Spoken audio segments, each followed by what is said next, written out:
Alors nous venons d'examiner les missions cœur en développement par le biais de l'importance d'une communication adaptée.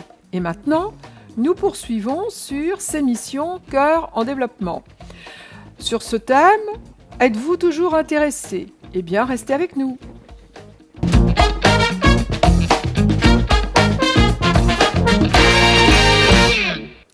Bonjour à toutes et tous.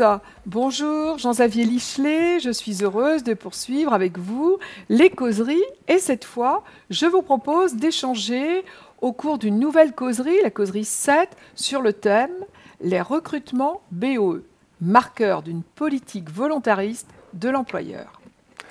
Merci Madame Ducré, bonjour à toutes et à tous, merci de votre invitation.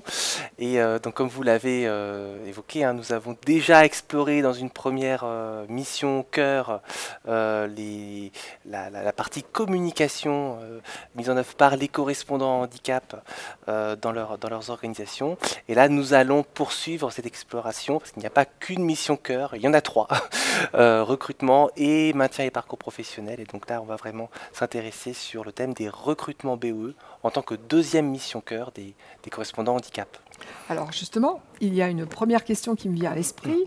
Quelle place des recrutements dans le taux d'emploi et pourquoi faut-il recruter des personnels BOE? C'est une question, difficile, en effet, parce que et on peut s'interroger sur la place, tout à fait, on peut s'interroger sur la place des recrutements BOE par rapport au taux d'emploi. Donc c'est très bien de faire ce lien d'entrée de jeu, puisque, d'expérience, on sait que les recrutements BOE mobilisent beaucoup, les correspondants handicap mobilisent beaucoup les équipes, alors même que, évidemment, quand on y réfléchit, ce n'est pas avec les recrutements que l'on peut atteindre le taux d'emploi aujourd'hui fixé à 6%. Alors, je parle de généralité, je ne dis pas qu'il n'y a pas d'exception, qu'il n'y a pas d'employeurs qui font leur taux d'emploi avec leur recrutement, mais personnellement, je n'en ai pas vu depuis que je suis en responsabilité.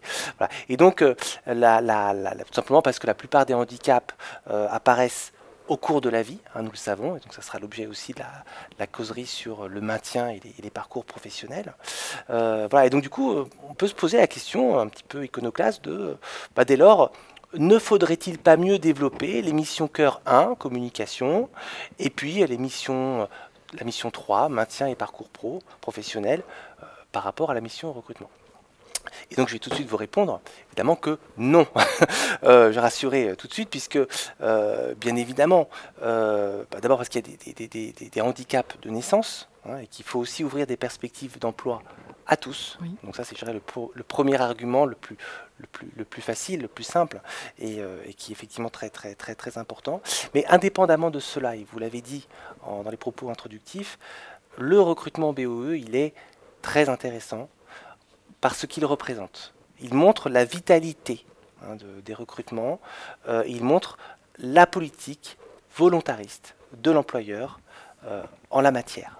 Alors, on ne peut pas faire de miracle, c'est-à-dire que si on n'a pas de besoin de recrutement, on ne va pas recruter pour recruter, puisque tout recrutement, et ça c'est important de le dire aussi dès cette première question, tout recrutement a pour objet la réponse à un besoin de l'employeur. Donc on ne recrute pas pour recruter des personnes en situation de handicap. Et puis, il y a aussi la question du défaut d'attractivité de l'employeur, si malheureusement on le constate. Un employeur qui a du mal, qui peine à recruter, de manière générale, forcément va avoir aussi du mal à recruter des personnes en situation de handicap. Tout ça, c'est effectivement lié. Et donc, il y a un principe de réalité par rapport aussi à l'attractivité de l'employeur. Cette vitalité, cette importance de réaliser des recrutements BOE, de les anticiper, de les travailler et de les réussir, bien sûr, s'exprime aussi par, je dirais, la recherche de profils et de compétences nouvelles. Et donc il y a aussi tout un intérêt de l'employeur en termes de diversité à développer ces recrutements, avec des parcours qui sont souvent atypiques, mais qui peuvent aussi être porteurs, je dirais, d'un renouvellement des regards. Et voilà, donc je reviens sur la loi de 2005, quasiment 20 ans après la loi de 2005, eh bien, nous constatons, en tant que correspondants handicap, ministériels et d'établissements et académiques, des profils BOE qui sont diplômés, aujourd'hui mieux formés, plus autonomes, à condition bien sûr d'avoir les moyens de compensation adéquats. Et donc il y a tout un travail qui a été fait par les autres politiques handicap, je dirais que ce soit l'école inclusive ou l'enseignement supérieur inclusif, et dont nous bénéficions aujourd'hui. Il reste maintenant à nous de réussir l'inclusion professionnelle avec cette troisième politique handicap. Je tiens à cette distinction, politique handicap d'inclusion professionnelle.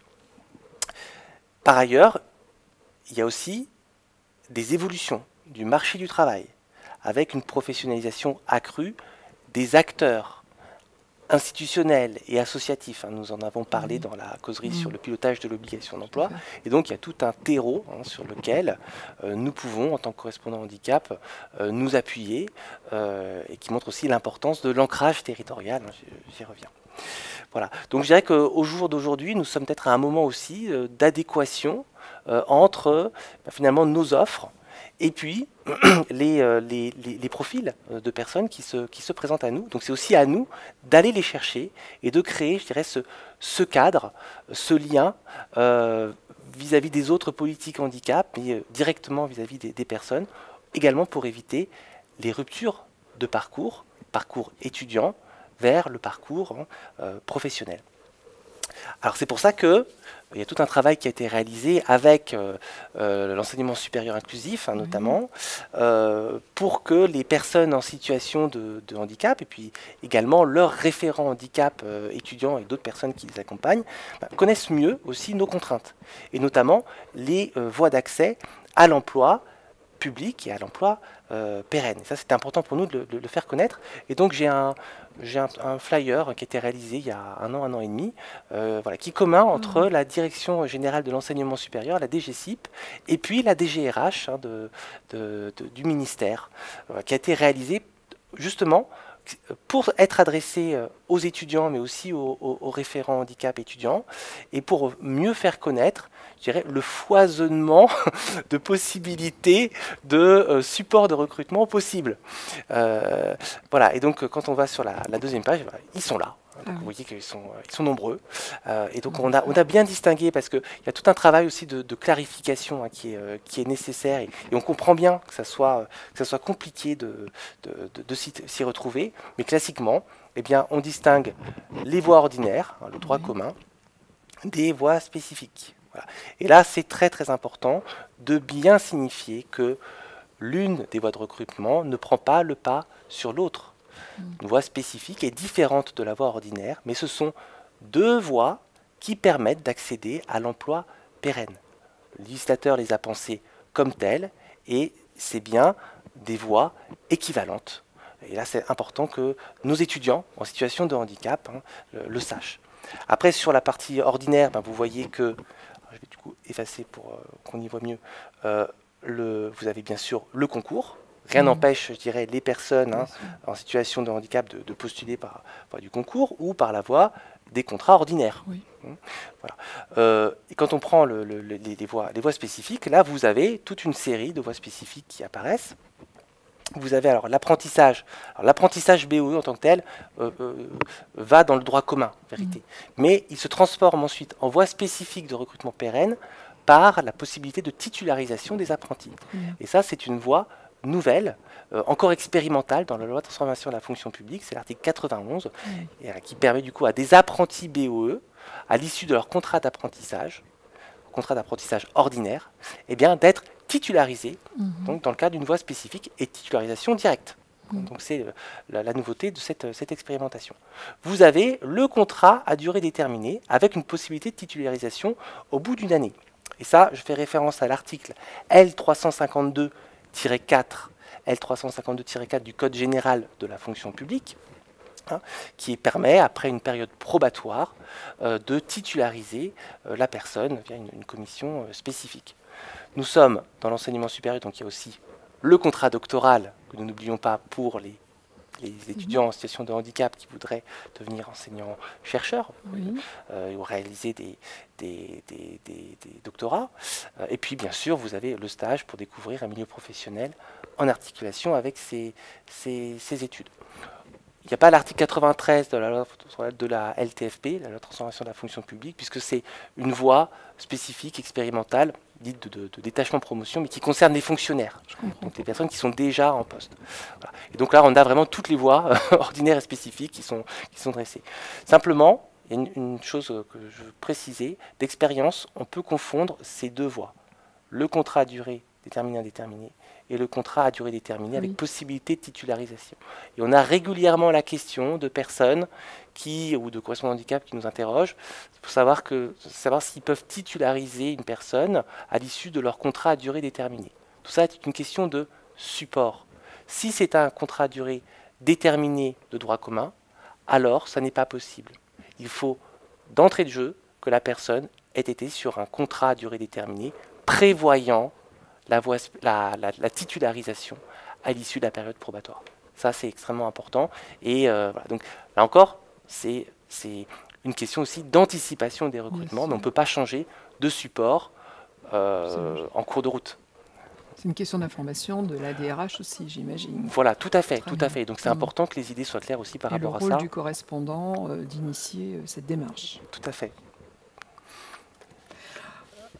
Si vous avez répondu sur la première question, une autre m'interpelle, mais peut-être n'avez-vous pas terminé complètement. Oui, alors en fait, effectivement, parce que je ne suis pas allé jusqu'au bout, excusez-moi, puisqu'on voit la dernière slide de ce support, et qui est très intéressante parce qu'elle montre aussi, je dirais pour la première fois, ces liens qui existent entre les différents acteurs du handicap, interpolitique handicap, si j'ose dire. C'est-à-dire qu'on voit le référent étudiant des étudiants en situation de handicap, on voit le bureau universitaire de l'orientation et de l'insertion professionnelle, et puis vous avez le correspondant handicap des personnels en situation de handicap. Et c'est là qu'on voit qu'on a pensé aussi le parcours de la personne avant de penser structure ou de penser ressources humaines par rapport aux études. L'idée, c'est qu'il n'y ait pas de rupture de parcours de la personne et qu'elle soit bien informée pendant ses études pour mieux préparer son intégration professionnelle. Très bien, je vous remercie de m'avoir répondu sur ce point. Maintenant, pourriez-vous m'indiquer comment on peut développer les recrutements? Et puisque vous avez évoqué le projet stratégique ministériel, quelles sont justement les recommandations de ce projet stratégique ministériel? Puisque ça nous intéresse beaucoup d'en savoir plus. Oui, alors effectivement, du coup, une fois qu'on a parlé de cette place des recrutements BOE dans le taux d'emploi et puis des réflexes à avoir des liens entre politique et handicap, effectivement, là on rentre dans le dur du développement de ces recrutements par les correspondants handicap. Donc déjà en préalable, il est très important de rappeler qu'en vertu du principe de non-discrimination, toutes les offres d'emploi sont ouvertes à tous les candidats, BOE ou pas, à la condition qu'ils remplissent la condition de diplôme requis. Donc ça signifie que les personnes en situation de handicap peuvent être candidates à toutes les voies de recrutement. Et là, je cite l'article L352-1 du Code général de la fonction publique. Donc ça, c'est important, parce qu'on a encore parfois des questions qui nous arrivent de personnes en ressources humaines qui nous demandent si une personne en situation de handicap doit forcément aller vers des voies spécifiques. Non, ce n'est pas le cas, et donc je fais écho aussi au flyer que je viens de vous présenter. Ensuite, pour les correspondants handicap, pour développer cette politique de recrutement, bien sûr, il faut, on l'a dit, il faut préparer le plus en amont possible ces recrutements. C'est-à-dire, si possible, identifier des profils susceptibles de répondre aux besoins en anticipation.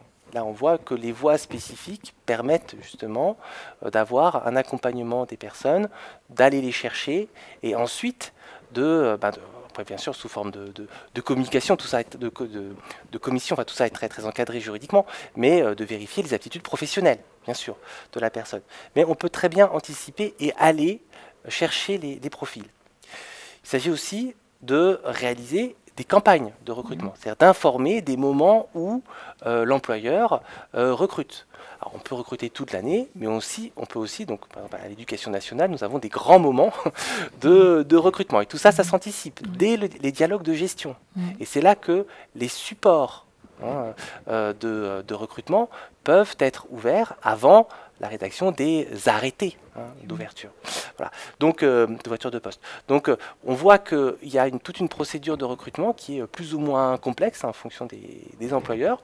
dans la sphère éducative, que ce soit à l'enseignement supérieur ou à l'éducation nationale, c'est complexe, c'est sûr, et il y a beaucoup d'ailleurs de dialogues de gestion qui sont réalisés entre les établissements, entre les académies et la direction générale des ressources humaines, donc avec des remontées de besoins. Donc très important que les correspondants handicap ils soient présents dès cette phase, pour faire en sorte que des supports soient ouverts, qu'il n'y ait pas des candidats sans la possibilité d'ouverture de supports. Et une fois que les supports sont obtenus, eh bien, il faut arriver à recruter. C'est là que tout le travail qui a été réalisé en amont par les correspondants handicap, d'ancrage territorial pour essayer d'amener des personnes, d'amener des profils intéressants ou des personnes qui sont extrêmement motivées par le fait de travailler dans la sphère éducative, eh bien, c'est là que ça peut tout à fait eh bien, rentrer en adéquation. Donc, voilà. Et donc ça montre aussi pour nous l'importance de communiquer sur nos métiers. Parce que là encore, j'ai beaucoup de personnes en situation de handicap qui me disent mais moi je ne veux pas être enseignante, ou je ne veux pas travailler face à élèves ou face à étudiants. Bien évidemment, il y a une foultitude de métiers au sein de nos organisations, et qui dit sphère éducative dit finalement potentiellement quasiment tous les métiers, et bon, beaucoup de métiers de cadre en effet, mais voilà, il y a une marque employeur sur laquelle nous devons aussi communiquer pour faire en sorte que nous soyons attractifs en termes de métier. Alors, y a-t-il au fond une spécificité quand même de la sphère éducative à écouter vos propos, et qui serait vraiment en lien avec d'autres politiques du handicap? Et justement, dans cet esprit, est-ce qu'on peut parler de partenariats que l'on pourrait développer pour favoriser justement l'aménagement de parcours dédiés aux agents BOE? Oui.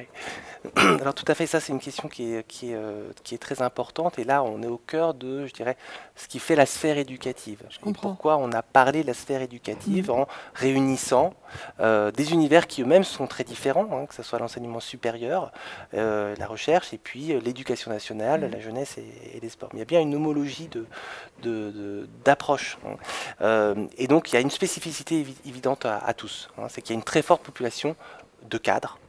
Alors, on le voit beaucoup dans les administrations centrales des ministères, c'est vrai, mais chez nous, c'est exacerbé sur l'ensemble des périmètres, y compris sur les territoires. Et ça, c'est lié à la cartographie de nos métiers. C'est pour ça que c'est très important de communiquer sur nos métiers, sur notre marque employeur. Voilà, grosso modo, c'est un peu schématique, mais on y est, c'est à peu près 90% de cadres, dont 80% d'enseignants. Dans l'enseignement supérieur, c'est un peu moins de proportion d'enseignants, mais elle est très forte également. Voilà. Et donc, on voit qu'il y a cette part prépondérante de la filière enseignante, et que sur les autres filières, que ce soit les filières administratives, médico-sociales, de recherche et formation, techniques et pédagogiques, d'inspection, d'encadrement, bon, on voit bien que elles concernent également majoritairement des cadres. Or, vous le savez, les cadres ont tendance à se déclarer en situation de handicap moins que les autres. Voilà. Et donc là, il y a une vraie incidence à la fois sur les recrutements des personnes en situation de handicap, même si de plus en plus nous avons des profils qui sont diplômés et qui peuvent tout à fait répondre aux exigences de diplôme et d'aptitudes professionnelles qui sont requis, mais aussi nous avons en termes de taux d'emploi, un taux d'emploi qui est faible par rapport à d'autres, même si il monte progressivement. Et donc c'est là que c'est intéressant de comparer ce qui est comparable au sein de la sphère éducative. Taux d'emploi, il avoisine aujourd'hui les 4%. Et donc il a monté. Alors il y a une causerie qui sera sur les indicateurs, donc je ne veux pas non plus trop déflorer le sujet, mais on est à 3,86% au niveau de l'éducation nationale, après un score historique l'année dernière, et puis on est à 4,18% dans l'enseignement supérieur, avec un taux d'emploi qui monte progressivement de manière consolidée. Il ne faut pas s'arrêter au seul taux d'emploi, il faut essayer de diversifier les indicateurs, mais tout ça c'est lié aussi à nos spécificités métiers. Et donc il faut voir ensemble comment on peut dynamiser cette politique handicap, y compris par la politique de recrutement. À ces difficultés, je dirais, d'ordre structurel, liés au métier, peuvent s'ajouter aussi des freins opérationnels. Il ne faut pas oublier que la sphère éducative, le ministère, n'a pas complètement la main sur les volumes de recrutement et doit articuler son action en tenant compte de l'accord de certaines structures. Donc là, je vais vers l'enseignement scolaire. On a aussi l'enseignement privé, voilà, avec un certain nombre d'éléments qu'il faut aussi prendre en compte, et de visas. Et nous avons aussi, bien évidemment, l'autonomie des établissements suite à la LRU. On a le deuxième acte qui se prépare. Voilà, et donc tout ça, ça montre aussi, vous parliez du projet stratégique, et bien ça montre aussi l'importance de l'appropriation par ces différents acteurs autonomes ou d'autres secteurs, enseignement privé, cette appropriation du projet stratégique. Voilà.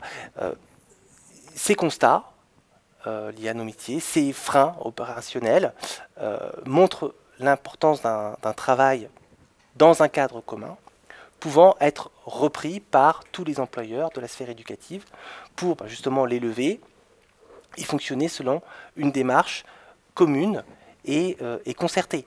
Et cette démarche que j'ai présentée déjà dans les causeries sur la formalisation des engagements, cette démarche, elle a vraiment déjà fait ses preuves. Nous, au niveau de l'éducation nationale, c'est vrai qu'on a monté considérablement le taux d'emploi entre 2022 et 2023, et c'est bien en suivant cette démarche de développement que nous y sommes arrivés. Donc voilà. Il faut aussi rajouter que cette démarche, elle a été réalisée en concertation avec les académies et avec les établissements eux-mêmes autonomes depuis 2022. Tout à fait. Alors, une autre question me semble importante. L'accueil, au fond, on a bien vu que c'est une étape ultime dans le recrutement. Et quelles sont justement les différentes étapes sur lesquelles nous devons, en tant qu'employeur, être vigilants? C'est-à-dire, est-ce que le projet stratégique ministériel propose des préconisations en ce sens? Alors, effectivement, alors ça aussi c'est très important, puisque quand on recrute, il faut aller jusqu'au bout de la démarche. C'est ça la difficulté. Et c'est vrai que dans les plans ministériels précédents, cette dimension de recrutement, elle était abordée sous forme d'objectifs, par exemple, mais elle n'était pas forcément abordée sous l'angle de finir le recrutement, pour ensuite lancer la personne dans un cadre qui soit propice à son parcours professionnel. Voilà. Donc cette dimension d'accueil qui est finale au recrutement, que ce soit un recrutement par voie ordinaire ou par voie spécifique, eh bien forcément il se pose. Et le projet stratégique, lui, présente en effet je dirais, l'ensemble de la démarche de recrutement, donc en amont, en anticipation, j'en ai parlé précédemment, jusqu'à cet accueil qu'il ne faut pas négliger, surtout pas. Donc quelles sont les recommandations sur cette dernière phase? Eh bien, c'est bien sûr d'accompagner les personnes en situation de handicap recrutées jusqu'à leur titularisation pour les voies spécifiques, ou en tout cas les premiers temps pour les personnes recrutées par voie ordinaire, donc pour un contrat à durée déterminée, les 6 premiers mois par exemple. Voilà. Ça, très concrètement, ça se présente comment? Sous forme par exemple de tutorat d'accompagnement, un suivi aussi plus particulier concernant les aménagements de poste ou les formations nécessaires à l'acquisition des connaissances professionnelles. Voilà. Et donc, je dirais, il y a tout un travail que le correspondant handicap doit réaliser en lien avec les référents handicap, justement, tout seul désormais. C'est là que les référents handicap de proximité jouent tout leur rôle, de mise en place des moyens de compensation et de l'accompagnement, je dirais, lors de la première année de recrutement. Voilà. Donc on voit que ce n'est pas le moment du recrutement en tant que tel, mais c'est aussi toute la période qui suit le recrutement. Et là, il y a un point de vigilance aussi à avoir par rapport au lieu d'affectation, puisqu'il faut trouver le lieu d'affectation le mieux adapté à la personne en situation de handicap. Et donc, ça revient à se poser la question de la méthode de recrutement, bien sûr en fonction des besoins de l'employeur, puisqu'on recrute en fonction des besoins, on l'a rappelé, et aussi en fonction des limitations de la personne en situation de handicap. Donc on voit que l'équilibre en tant que tel, il est complexe à trouver, et qu'il ne peut se trouver que si les bons interlocuteurs sont autour de la table, c'est-à-dire l'encadrant. On a vu lors de la causerie sur la communication l'importance de sensibiliser les encadrants et les managers à l'accueil des personnes en situation de handicap. C'est pour ça qu'on le fait.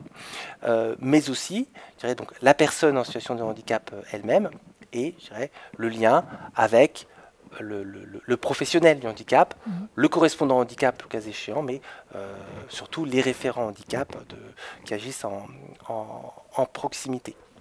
Je vais simplement faire un rappel, parce que là aussi c'est un élément qui revient souvent dans les questions que nous recevons, concernant le dispositif contractuel BE, donc la voie spécifique.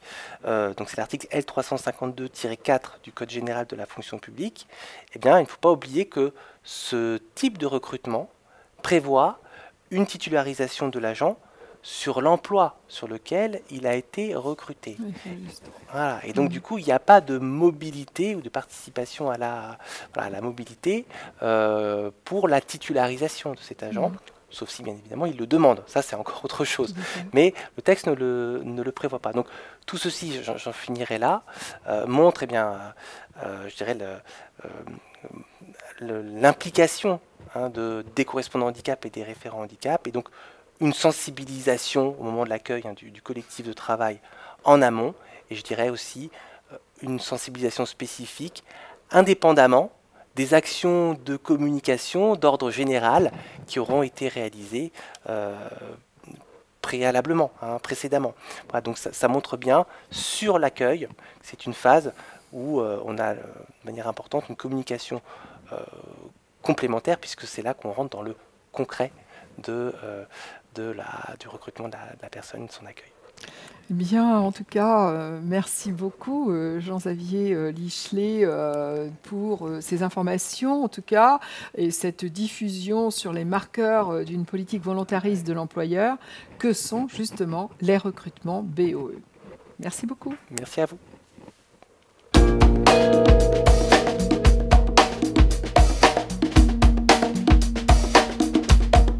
Thank you.